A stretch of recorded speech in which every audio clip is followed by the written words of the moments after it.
focus. Focus. Focus. Focus. Focus. Focus. Focus. Focus. Focus. Well, you just got to put one foot in front of the other.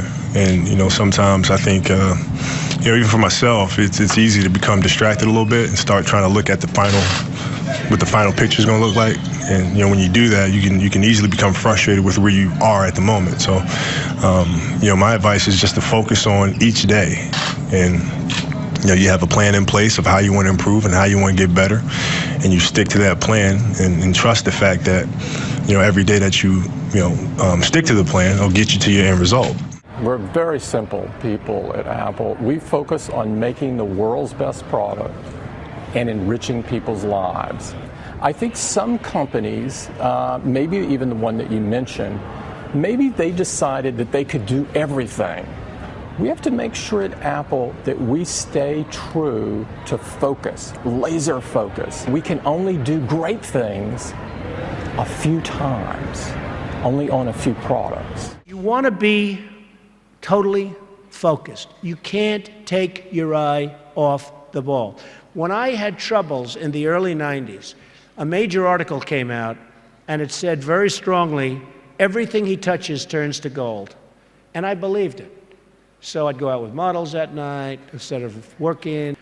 But that wasn't good. And I remember I had a big lease coming up, and there was a big show, and I went to the show. I said, don't worry, fellas, you can handle the lease. You'll get it done. Well, I came back, they didn't get it done, and I would have had it done 100%.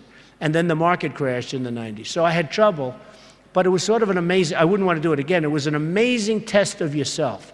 Can you handle pressure? How are you under pressure? Are you smart? When everybody's coming at you. But the common wisdom, the old intelligence idea is to diversify. And what I believe in is something else, is increase your financial IQ, your financial intelligence, and instead focus. And what focus stands for is this.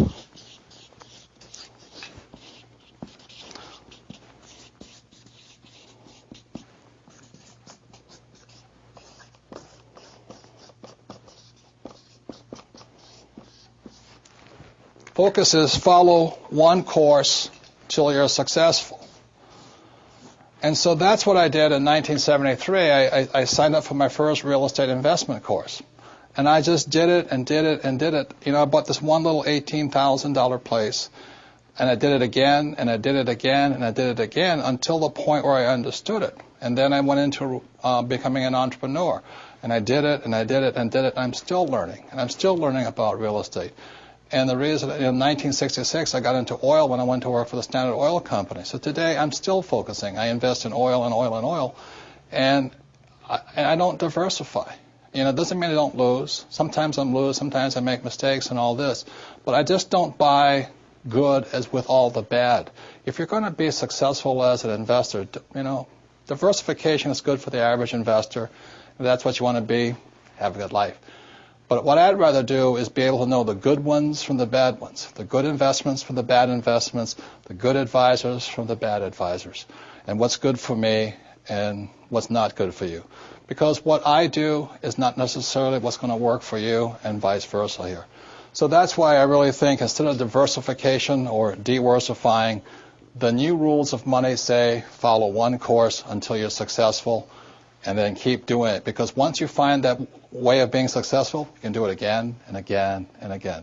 Well, the problem with some of our younger generation today, they just want to jump and see themselves up there, overnight. It doesn't really happen.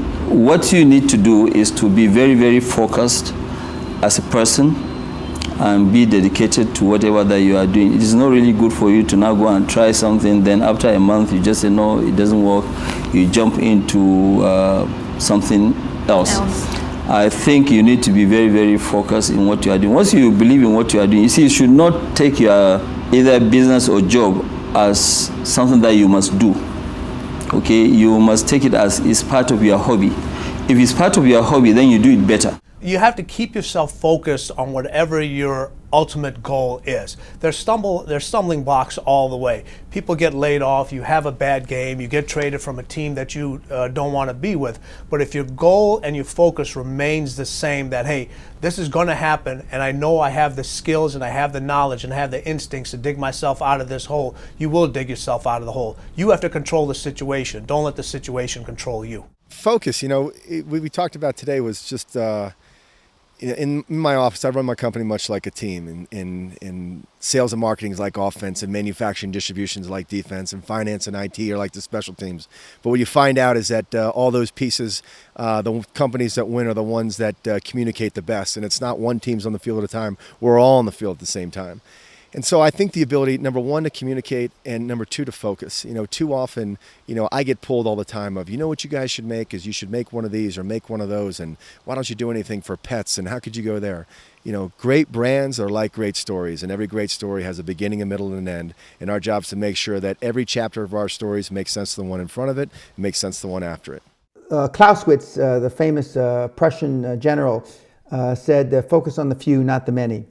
And the most common error that I see in reasonably successful businessmen and women are that they try to do too many things.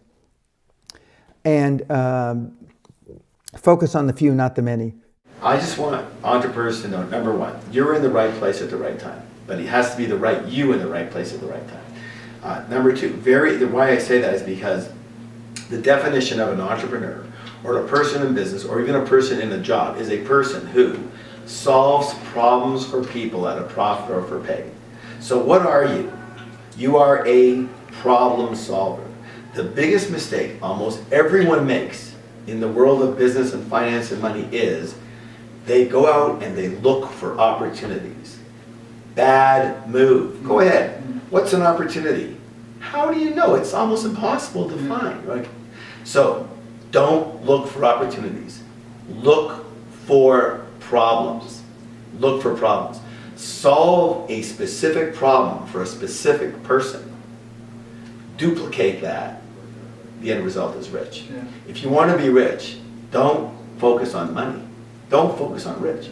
Focus on solving a problem, a specific problem for a lot of people. Focus on signal over noise. A lot of companies get confused. They spend money on things that don't actually make the product better. So, for example, at Tesla, we've never spent any money on advertising. We put all of the money into R&D and manufacturing and design to try to make the car as good as possible. I think that's the way to go. So, for any given company, just can keep thinking about, are these efforts that people are expending, are they resulting in a better product or service? And if they're not, stop those efforts.